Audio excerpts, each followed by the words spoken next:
Hi ಸಿಂಚನ. Hi ಸಿರಿ, ಹೇಗಿದ್ಯಾ? ಚೆನ್ನಾಗಿದ್ದೀನಿ, ನೀನ್ ಹೇಗಿದ್ಯಾ? ನಾನು ಚೆನ್ನಾಗಿದ್ದೀನಿ. ಏನಮ್ಮ ಅಪರೂಪ ಆಗ್ಬಿಟ್ಟೆ? ಏನಿಲ್ಲ. ಏನು ಎಲ್ಲಾರು ಅಪರೂಪಕ್ಕೆ ಒಟ್ಟಿಗೆ ಸೇರಿದ್ದೀವಿ? ಹೌದಲ್ವಾ? ನಿಮ್ಮ ಅಣ್ಣ ಹೇಗಿದ್ದಾನೆ? ನಿಮ್ಮ ಅಣ್ಣ ಆರ್ಮಿ ತಾನೇ ಕೆಲಸ ಮಾಡೋದು? ಯಾಕೆ ಅಣ್ಣನ ಬಗ್ಗೆ ಕೇಳಿದ ತಕ್ಷಣ ಸಪ್ಪಗಾದೆ? ಏನಿಲ್ಲ ಕಣ್ರೆ, ಅಣ್ಣನಿಂದ ಯಾಕೋ ಇನ್ನೂ ಲೆಟ್ರೇ ಬಂದಿಲ್ಲ. ಬಿಡೆ, ಲೆಟರ್ ಬರುತ್ತೆ, ಯೋಚನೆ ಮಾಡಕ್ ಹೋಗ್ಬೇಡ. ಬಿಡಮ್ಮ, ನಿಮ್ಮ ಅಣ್ಣಂದೇ ಆರಾಮ್ ಕೆಲಸ. ಕೂತ್ಕೊಂಡು ಕಾಲ ಕಳಿಯಕ್ಕೆ ಅಷ್ಟೊಂದು ಸಂಬಳ, ತಿನ್ನಕ್ಕೆ ಕುಡಿಯಕ್ಕೆ ಏನು ಕಮ್ಮಿ ಇಲ್ಲ. ನಾವೇ ಇಲ್ಲಿ ಕತ್ತೆ ತರ ಬೆಳಿಬೇಕು. ಏನು ಸೈನಿಕ ಆಗೋದು ಅಷ್ಟೊಂದು ಸುಲಭ ಅಂತೀರಾ? ಪ್ರತಿದಿನ ಸೈನಿಕರು ಅಲ್ಸತ್ರು ಇಲ್ಸತ್ರು ಅಂತ ಕೇಳ್ತೀವಲ್ಲ, ಅದಕ್ಕೇನು ಹೇಳ್ತೀರಾ? ಅಷ್ಟೊಂದು ಜನರಲ್ಲಿ ಯಾರೋ ಒಬ್ರು ಇಬ್ರು ಸತ್ರೆ ಅದು ಕಾಮನ್ ವಿಷಯ ತಾನೆ. ಏನು ಕಾಮನ್ ವಿಷಯನ? ಸೈನಿಕರು ನಮಗೋಸ್ಕರ ಪ್ರಾಣ ತ್ಯಾಗ ಮಾಡೋದು ಕಾಮನ್ ವಿಷಯ ಆಗೋದಲ್ಲ ನಿಮ್ಗೆ? ಅವರಿಗೆ ಗೊತ್ತಿಲ್ಲದೆ ಇರೋ ಊರಲ್ಲಿ ತಂದೆ ತಾಯಿ ಹೆಂಡತಿ ಮಕ್ಕಳನ್ನು ಶಾಂತಕ್ಕೆ ಇರ್ತಾರಲ್ಲ, ಅವ್ರ ಜಾಗದಲ್ಲಿ ನಿಂತು ಒಮ್ಮೆ ಯೋಚನೆ ಮಾಡಿ, ಅವಾಗ ಗೊತ್ತಾಗತ್ತೆ ನಿಮ್ಗೆ. ಅದೇನೋ ಹೇಳಿದೆಯಲ್ಲ, ರುಚಿ ರುಚಿ ಊಟ ಅಂತ. ಯಾವಾಗ ಬಾಂಬ್ ಬ್ಲಾಸ್ಟ್ ಆಗುತ್ತೋ ಗೊತ್ತಿಲ್ಲ, ಯಾವ ದಿಕ್ಕಿಂದ ಫೈರ್ ಆಗುತ್ತೋ ಅದು ಗೊತ್ತಿಲ್ಲ, ಯಾವ ದಿಕ್ಕಿಂದ ವೈರಿಗಳ ಆಕ್ರಮಣ ಮಾಡ್ತಾರೋ ಅದು ಗೊತ್ತಿಲ್ಲ. ಇಂಥ ಸಮಯದಲ್ಲಿ ರುಚಿ ರುಚಿಯಾಗಿ ಊಟ ಮಾಡ್ಕೊಂಡು ತಿಳ್ಕೊಳಕ್ಕಾಗುತ್ತಾ? ಅಷ್ಟೇ ಅಲ್ಲ, ಇಲ್ಲಿ ನಮಗ್ ಸ್ವಲ್ಪ ಚಳಿ ಆದ್ರೂ ಸ್ವೆಟರ್ ಹಾಕೊಳ್ಳೋದೇನು, ರಗ್ಗುದ್ಕೊಳ್ಳೋದೇನು. ಆದ್ರೆ -20 ನಲ್ಲಿ ಸಿಯಾಚಿನ್ ನಲ್ಲಿ ನಿಂತು ಒಂದ್ಸರಿ ನೋಡು ನಮ್ಮ ಸೈನಿಕರ ಕಷ್ಟ ಏನು ಅಂತ ನಿನಗೆ ಗೊತ್ತಾಗುತ್ತೆ. ಮಹಾನ್ ವ್ಯಕ್ತಿಗಳಿಂದ ಹಿಡಿದು ಕೊಲೆಗಡುವವರೆಗೂ ಎಲ್ಲಾರನ್ನೂ ಕಾಯ್ತಾರೆ. ಆರ್ಮಿ ಅಂದ್ರೆ ದೇವ್ರು ಅನ್ನೋರು, ಹಾಗೆ ಆರ್ಮಿ ಬಗ್ಗೆ ಅರೆಬರೆ ತಿಳ್ಕೊಂಡು ಮಾತಾಡೋರು ಸೇರಿ ಎಲ್ಲಾರನ್ನೂ ಕಾಯ್ತಾರೆ. ನಮ್ಮ ಸೈನಿಕರಿಗೆ ಒಳ್ಳೆಯವರು ಕೆಟ್ಟವರು ಅನ್ನೋ ಭೇದ ಭಾವನೆ ಇಲ್ಲ. ಈ ದೇಶದಲ್ಲಿರೋರ್ನೆಲ್ಲನೂ ಕಾಯ್ತಾರೆ. ಜಾತಿ ಕುಲ ಮತ ಭೇದ ಎಲ್ಲ ನಿಮ್ಮ ಹತ್ರ ಇರ್ಬೋದು, ಆದ್ರೆ ನಮ್ ಸೈನಿಕರ ಹತ್ರ ಇರೋದು ಒಂದೇ, ವಿ ಆಲ್ ಆರ್ ಇಂಡಿಯನ್ಸ್. ಅಣ್ಣ, ನಿಮ್ಮ ಅಣ್ಣ ಓದಿರೋದಕ್ಕೆ ಒಳ್ಳೆ ಕೆಲಸನೇ ಸಿಗ್ತಾ ಇತ್ತು, ಆದ್ರೆ ನಿಮ್ಮ ಅಣ್ಣನೇ ಆರ್ಮಿ ಆರ್ಮಿ ಅಂತ ಹೋಗಿದ್ದು. ಅಯ್ಯೋ ಹುಚ್ಚಿ, ನಾವಿಲ್ಲಿ ಎಷ್ಟೇ ದುಡಿದ್ರು ಕೆಲ್ಸಕ್ಕೆ ಹೋಗ್ತಾರೆ ಅಂತಾರೆ, ಆದ್ರೆ ನಮ್ ಸೈನಿಕರನ್ನ ದೇಶ ರಕ್ಷಕರು ಅಂತ ಕರೀತಾರೆ. ಅವ್ರು ಅಲ್ಲಿ ನಮ್ ದೇಶ ಕಾಯ್ಲಿಲ್ಲ ಅಂದ್ರೆ ನಾವಿಲ್ಲಿ ನೆಮ್ಮದಿಯಾಗಿ ಊಟ ನಿದ್ದೆ ಮಾಡಕ್ ಆಗೋದಿಲ್ಲ, ಗೊತ್ತಾ ನಿಮ್ಗೆ? ಹಾಗೆ ನಾವೆಷ್ಟು ಖುಷಿ ಖುಷಿಯಾಗಿ ಹಬ್ಬಗಳನ್ನೆಲ್ಲ ಆಚರಿಸ್ತೀವಿ. ಇದಕ್ಕೆಲ್ಲ ಕಾರಣ ನಮ್ಮ ಸೈನಿಕರು ಅಲ್ಲಿ ದೇಶ ಕಾಯ್ತಾ ಇರೋದೇ. ನಾವಿಷ್ಟು ಐಫೈ ಲೈಫ್ ನ ಲೀಡ್ ಮಾಡ್ತಾ ಇದೀವಿ ಅಂದ್ರೆ ಅದಕ್ಕೆ ಕಾರಣ ಕೂಡ ನಮ್ಮ ಸೈನಿಕರು. ಇವೆಲ್ಲವನ್ನು ತ್ಯಾಗ ಮಾಡಿ ಅವರು ನಮ್ಮ ದೇಶಕ್ಕೋಸ್ಕರ ಅಲ್ಲಿ ಕಾಯ್ತಾ ಇದ್ದಾರೆ. ಅವರಿಂದಲೇ ನಾವು ಅದೇನು ಹೇಳಿದೆಯಲ್ಲ, ನಮ್ಮ ಅಣ್ಣ ಓದಿದ್ದು ತನ್ನ ನಾಲೆಡ್ಜ್ ಪರ್ಪಸ್ಗೆ, ಜಾಬ್ ಹುಡ್ಕೊಂಡು ಕುತ್ಕೊಳ್ಳೋಕಲ್ಲ. ನಮ್ಮ ಅಣ್ಣನ ಇಂಟ್ರೆಸ್ಟ್ ಏನಿದ್ರು ಶತ್ರುಗಳ ಎದೆ ಸೀಳೋದ್ರಲ್ಲಿದೆ, ಗೊತ್ತಾ ನಿಮ್ಗೆ? ನಾವೆಲ್ಲ ಸತ್ರೆ ಒಂದ್ ಬಿಳಿ ಬಟ್ಟೆ ಹೊತ್ಸಿ 4 ಜನ ಹೊತ್ಕೊಂಡು ಹೋಗ್ತಾರಲ್ಲ, ಹಾಗೆ ಸುತ್ತಮುತ್ತಲಿರೋರು ಒಂದ್ ಸ್ವಲ್ಪ ಕಣ್ಣೀರಾಗ್ತಾರೆ. ಆದ್ರೆ ಒಬ್ಬ ಯೋಧ ವೀರಮರಣ ಹೊಂದಿದಾಗ ಅವನ ಎದೆ ಮೇಲೆ ತ್ರಿವರ್ಣ ಧ್ವಜ ಇರುತ್ತದೆ. ಅವನನ್ನ ಆರ್ಮಿ ಟ್ರಕ್ ನಲ್ಲಿ ಸಕಲ ಗೌರವದಿಂದ ಕರ್ಕೊಂಡು ಬರ್ತಾರೆ. ಹಾಗೆ ಸುತ್ತ ನಿಂತಿರೋರು ಅಳೋದಲ್ಲ, ತಲೆ ಎತ್ತಿ ಎದೆ ತಟ್ಟಿ ಗರ್ವದಿಂದ ಜೈ ಹಿಂದ್ ಅಂತಾರಲ್ಲ, ಅದು ಪ್ರತಿಯೊಬ್ಬ ಸೈನಿಕನ ಸಾಧನೆ. ಒಂದು ಸಾರಿ ಯೋಚನೆ ಮಾಡಿ ನೋಡು, ನಮ್ಮ ದೇಶದಲ್ಲಿ ಲಂಚ ಅಂತ ಭ್ರಷ್ಟಾಚಾರ ತುಂಬ ಹೋಗಿದೆ. ಇದೇ ತರ ಒಬ್ಬೊಬ್ಬ ಸೈನಿಕನು ಯೋಚನೆ ಮಾಡಿ ಲಂಚದ ಆಸೆಗೆ ಭಯೋತ್ಪಾದಕರನ್ನು ದೇಶದೊಳಗೆ ಬಿಟ್ರೆ ನಮ್ಮ ದೇಶದ ಗತಿ ಏನಾಗುತ್ತೆ? ಇದ್ಯಾವುದರ ದುರಾಸೆಗೂ ಒಳಪಡದೆ ದೇಶದ ರಕ್ಷಣೆಯೇ ತಮ್ಮ ಮೂಲ ಕರ್ತವ್ಯವೆಂದು ಭಾವಿಸಿರುವ ನಮ್ಮ ಸೈನಿಕರನ್ನು ನಾವು ಉನ್ನತ ಸ್ಥಾನದಲ್ಲಿಟ್ಟು ದೇವರಂತೆ ಕಾಣಬೇಕು. ಸೈನಿಕರಿಲ್ಲದೆ ನಾವಿಲ್ಲ. ಅಷ್ಟೇ ಅಲ್ಲ, ನಮ್ಮ ದೇಶಕ್ಕಾಗಿ ಯುದ್ಧಗಳನ್ನು ಮಾಡುವುದರಿಂದ ಹಿಡಿದು ತುರ್ತು ಸಮಯದಲ್ಲಿ ಜನರನ್ನು ರಕ್ಷಿಸುವವರೆಗೂ ನಮ್ಮ ಸೈನಿಕರ ಪಾತ್ರ ಹಿರಿದಾಗಿದೆ. ಮೊನ್ನೆ ನೋಡಿ ವಯನಾಡಲ್ಲಿ ಏನಾಯ್ತು? ಹೆಚ್ಚಿನ ಮಳೆಯಾಗಿ ಗುಡ್ಡ ಕುಸಿತದಿಂದ ಎಷ್ಟು ಜನರು ಪ್ರಾಣ ಕಳ್ಕೊಂಡ್ರು. ಅವರನ್ನೆಲ್ಲ ಮೇಲೆತ್ತಲು ಹಾಗೂ ಸುಮಾರು ಜನರನ್ನು ರಕ್ಷಣೆ ಮಾಡಲು ಯಾರು ಬಂದರು? ನಮ್ಮ ಸೈನಿಕರು. ಹೊರಗಿನ ಶತ್ರುಗಳಿಂದ ಕಾಪಾಡೋದು ಅಷ್ಟೇ ಅಲ್ಲ, ಪ್ರಕೃತಿ ವಿಕೋಪಗೊಂಡಾಗ, ನಾವು ಸಂಕಷ್ಟದಲ್ಲಿದ್ದಾಗ ನಮ್ಮನ್ನು ಕಾಪಾಡುವವರೂ ನಮ್ಮ ಸೈನಿಕರೇ. ನಮ್ಮ ಭಾರತೀಯ ಸೇನೆ ನಮ್ಮೆಲ್ಲರಿಗೂ ಸ್ಫೂರ್ತಿದಾಯಕ. ನಾವು ನಮ್ಮ ದೇಶ ಕಾಯೋ ಸೈನಿಕರ ಬಗ್ಗೆ ಕನಸಲ್ಲೂ ಹೀಗೆ ಯೋಚನೆ ಮಾಡ್ತಾ ಇದ್ದೀವಿ. ಹೌದು, ಈಗ ನಮ್ಗೆ ಅನಿಸ್ತಾ ಇದೆ ನಾವೆಷ್ಟು ದೊಡ್ಡ ತಪ್ಪು ಮಾಡಿದ್ವಿ ಅಂತ. ನಮ್ಮ ಮೇಲೆ ನಮಗೆ ನಾಚಿಕೆ ಆಗ್ತಾ ಇದೆ. ತಪ್ಪಾಯ್ತು, ಕ್ಷಮಿಸಿ. ನಾವಿನ್ಯಾವತ್ತೂ ನಮ್ಮ ಸೈನಿಕರ ಬಗ್ಗೆ ತಪ್ಪಾಗಿ ಯೋಚನೆನೂ ಮಾಡಲ್ಲ. ಹೋಗ್ಲಿ ಬಿಡಿ, ಈಗಾದ್ರೂ ನಿಮ್ಮ ತಪ್ಪಿನ ಅರಿವಾಯ್ತಲ್ಲ, ಅಷ್ಟೇ ಸಾಕು. ಬನ್ನಿ ಹೋಗೋಣ, ಮತ್ತೆ ಸಿಗೋಣ.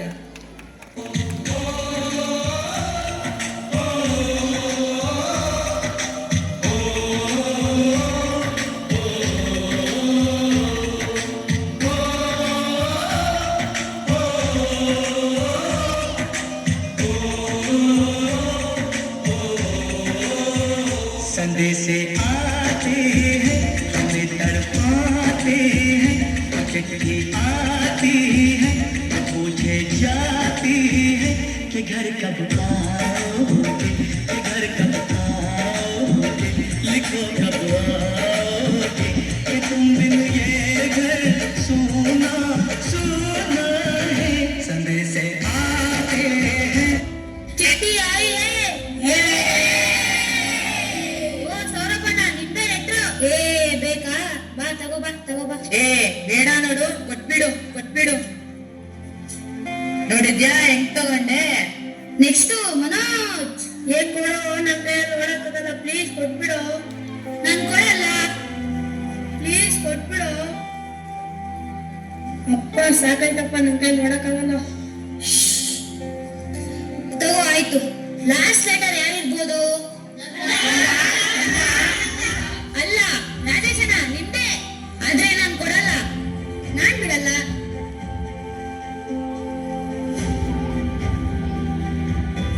ಎಲ್ಲರೂ ಈ ತರ ದೂರ ಹೋದ್ರೆ ಹೆಂಗೆ? ನಮ್ ಮುಂದೆನೂ ಸ್ವಲ್ಪ ಲೆಟರ್ ಓದಿ ನಾವು ಖುಷಿ ಪಡ್ತೀವಿ.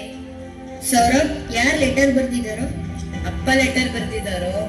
ಮಗನೇ ಸೌರಭ್, ಹೇಗಿದ್ಯಪ್ಪ? ನಾವೆಲ್ಲ ಇಲ್ಲಿ ಚೆನ್ನಾಗಿದ್ದೀವಿ. ನೀನು ಚೆನ್ನಾಗಿದ್ಯಾ ಅನ್ಕೊಂಡಿದ್ದೀನಿ. ಮಗನೇ, ಯಾವಾಗ ಬರ್ತೀಯಾ? ನಿನ್ನ ನೋಡ್ಬೇಕನ್ಸ್ತಿದ್ಯಪ್ಪ. ಆದಷ್ಟು ಬೇಗ ಬಾ ಮಗನೇ. ಮತ್ತೆ ಇನ್ನೊಂದು ವಿಷಯ ನಿಂಗೆ ಹೇಳ್ಬೇಕು.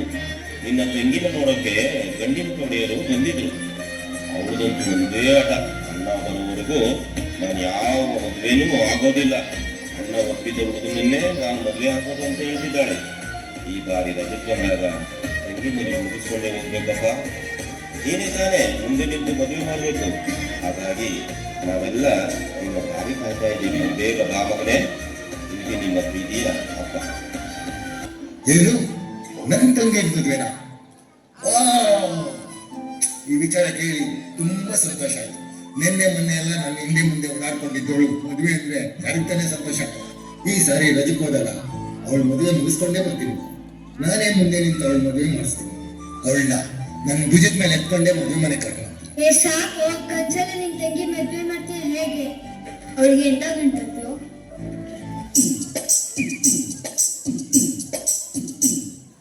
ನನ್ನ ಸಿಂಬಲ್ಲಿಗೆ ಬರ್ತಾರಮ್ಮ, ನಮ್ಮೂರ ಜ್ಯೋತಿಯು ಅವಳೇ ನಮ್ಮ ಬಂಗಾರದಂಥ ಗೊಂಬೆಯು. ಸೂಟು ಬೂಟು ವೀರನ ಜೋಡಿ ನೀಡುವೆ, ಅಂಬಾರಿ ಮೇಲೆ ಅವಳ ಮೆರವಣಿಗೆ ಮಾಡುವೆ.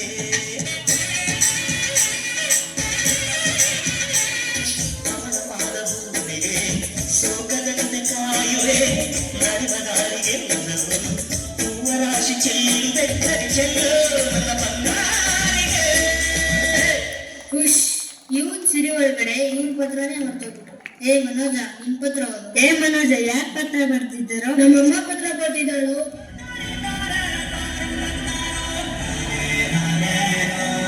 ಅವಳಿಗೆ ಯಾವಾಗ್ಲೂ ನಂದೇ ಚಿಂತೆ. ನಾನು 22 ವಯಸ್ಸಲ್ಲಿದ್ದಾಗ ಆರ್ಮಿಗೆ ಸೇರ್ಕೊಂಡ್ಬಿಟ್ಟೆ. ಅವಳು ಒಬ್ಳೇ ಆಗೋದು. ಅವಳು ಯಾವಾಗ್ಲೂ ದೇವ್ರ ಮುಂದೆ ಕೂತ್ಕೊಂಡು ನನ್ನ ಬಗ್ಗೆನೇ ಪ್ರಾರ್ಥನೆ ಮಾಡ್ತಾಳೆ. ಈ ಸತಿ ಊರಿಗೆ ಹೋದಾಗ ನಾನು ಅವಳ ಜೊತೆ ಜಾಸ್ತಿ ಸಮಯ ಕಳಿಬೇಕು. ಹೌದು ಕಣ, ಅಮ್ಮ ಅಂತಾನೆ ಹಾಗೆ. ಮಕ್ಕಳು ವಿಷಯ ಬಂದ್ರೆ ಕರ್ಗೋಗ್ತಾಳೆ.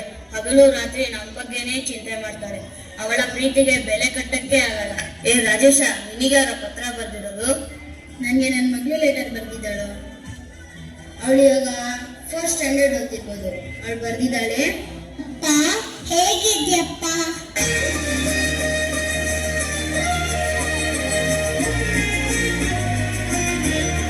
ಅಪ್ಪ, ನಮ್ಮ ಸ್ಕೂಲಲ್ಲಿ ಪೇರೆಂಟ್ಸ್ ಟೀಚರ್ಸ್ ಮೀಟಿಂಗ್ ಇದೆ ಅಪ್ಪ.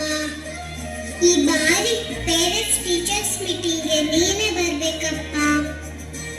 ಎಲ್ಲರೂ ಕೇಳ್ತಾರೆ ನಿಮ್ಮ ಅಪ್ಪನ್ ತೋರ್ಸು ಅಂತ.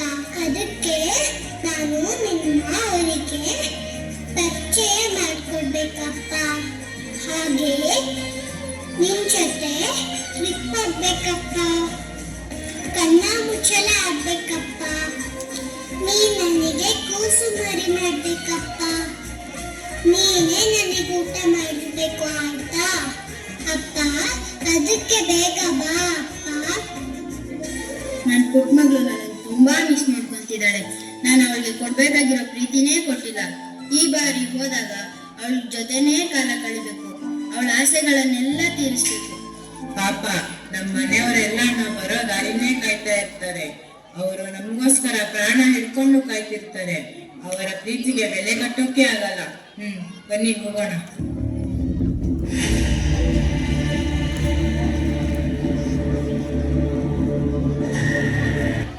ನೋಡಿ, ಭಾರತೀಯ ಸೈನಿಕರು ಈ ಸಮಯಕ್ಕೆ ಸರಿಯಾಗಿ ಕಾರ್ಗಿಲ್ ಬೆಟ್ಟವನ್ನು ಇಳಿದು ಹೋಗಿರುತ್ತಾರೆ. ಇದೇ ಸರಿಯಾದ ಸಮಯ. ನಾವೆಲ್ಲ ಆ ಬೆಟ್ಟವನ್ನು ಆಕ್ರಮಿಸಬೇಕು. ಬನ್ನಿ.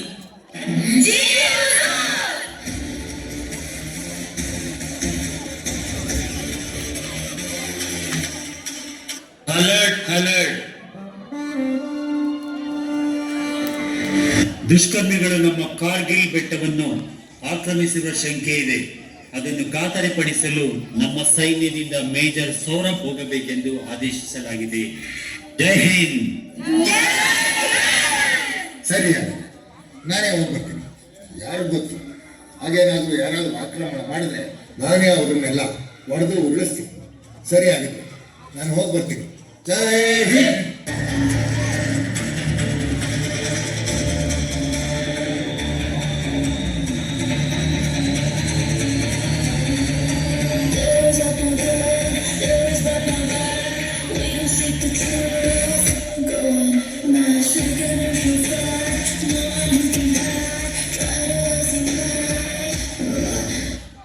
ಹೇ ಮೇಜರ್, ನಿಮ್ಮ ದೇಶನೇ ಬಲಿಷ್ಠ ಅನ್ಕೊಂಡಿದ್ದೀರಲ್ವಾ? ಈಗ ನೋಡಿ, ನಿಮ್ಮ ದೇಶದೊಳಗೆ ನುಗ್ಗಿ ನಿಮ್ಮ ಜಾಗವನ್ನೇ ಆಕ್ರಮಿಸಿದ್ದೀರಿ. ನೀವು ಏನು ಮಾಡಕ್ಕಾಗಲ್ಲ. ಗೆದ್ದಲು ಕಟ್ಟೋದು ಉತ್ತಕ್ಕೆ ಅವ್ರು ಬಂದು ಸೇರ್ಕೊಳ್ಳೋತಾರ. ನಮ್ಮ ದೇಶದೊಳಗೆ ಮುಸ್ಲಿ ನಮ್ಗೆ ಧಮಕಿ ಹಾಕ್ತೀರಾ? ನಿಮ್ಮ ಅಂತ್ಯಕಾಲ ಹತ್ತಿರದಲ್ಲಿದೆ. ಸೆರೆಯಲ್ಲಿದ್ರು ಇಷ್ಟು ಸೊಕ್ಕು. ಇರು, ನಿನ್ನ ಸೊಕ್ಕಿಳಿಸ್ತೀನಿ. ಇರು, ನಿನಗೆ ಸರಿಯಾಗಿ ಬುದ್ಧಿ ಕಲಿಸ್ತೀನಿ. ಈ ಸಿಗರೇಟ್ ಬಿಸಿ ಹೇಗಿದೆ ಅಂತ ತೋರಿಸ್ತೀನಿ. ಅವನಿಗೆ ಇಷ್ಟೆಲ್ಲ ಸಾಲ ಅಲ್ಲ, ಹೋಗಿ ತಗೊಂಬನ್ನಿ.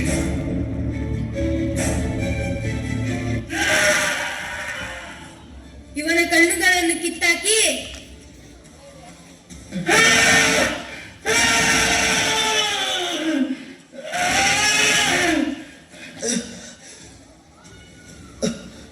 ಇವನ ಉಗುರುಗಳನ್ನು ಕಿತ್ತಾಕಿ ನಾಮ ಎಂದರೆ ಏನೆಂದು ತೋರಿಸಿ.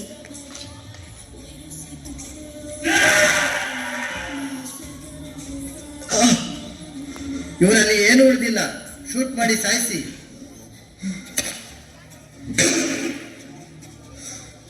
ನನ್ನ ತಂಗಿ ಬಾಳಿನಲ್ಲಿ ನೆಮ್ಮದಿಯ ಲಾಲಿಯಲ್ಲಿ ಯಾವ ಪಾಪಿ ಇಟ್ಟು ಹೊರಟ ಶಾಪವೋ, ಕೇಳದೇನೆ ಪಡೆದುಕೊಂಡ ಪಾಪವೋ. ಈ ಸಾರಿ ರಜಕ್ಕೆ ಹೋದಾಗ ಅವಳ ಮದುವೆ ಮುಗಿಸ್ಕೊಂಡೇ ಬರ್ತೀನಿ. ನಾನೇ ಮುಂದೆ ನಿಂತು ಅವಳ ಮದುವೆ ಮಾಡಿಸ್ತೀನಿ.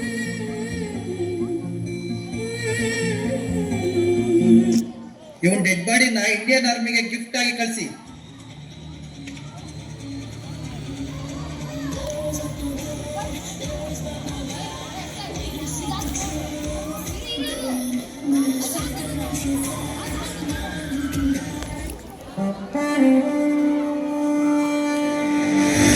ನವೀನ್ ಬಾಯ್, ಇಲ್ಲಿ ಯಾವುದೋ ಬಾಕ್ಸ್ ಇದೆ, ಬನ್ನಿ.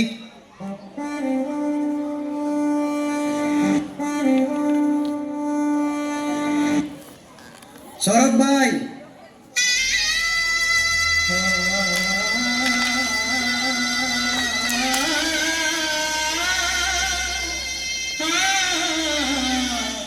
ನಿನ್ನೆ ತಾನೇ ನಿನ್ನ ತಂಗಿ ಮದುವೆ ಮಾಡಬೇಕು ಅಂತ ಖುಷಿಯಿಂದ ಹೇಳ್ತಾರ. ಈಗ ನಿಮ್ಮ ಮನೆಯವ್ರಿಗೆ ನಾನು ಏನು ಹೇಳಿ? ಯೋಚನೆ ಮಾಡ್ಬಾರ ಸರ್. ನಿನ್ನ ಜಾಗದಲ್ಲಿ ನಾವು ನಿಂತು ನಿಮ್ಮ ತಂಗಿ ಮದುವೆ ಮಾಡ್ತೀವಿ.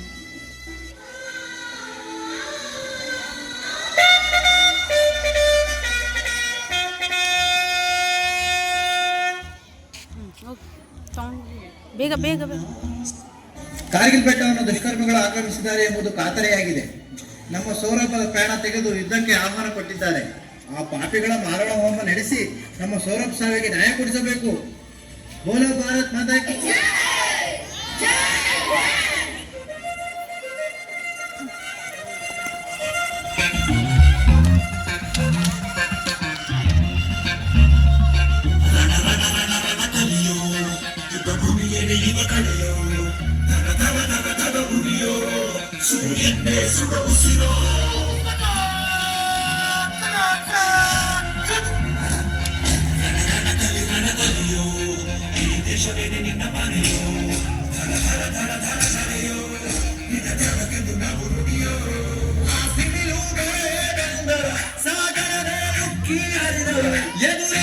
ಎದುರಿಗೆ ನಿಂತರು ನೀ ಮುನ್ನುಗ್ಗಿ ದೇಶನ ಕಾಯುವೆ.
Thank you, friends, for your wonderful patriotic performance. Please give them a big round of applause.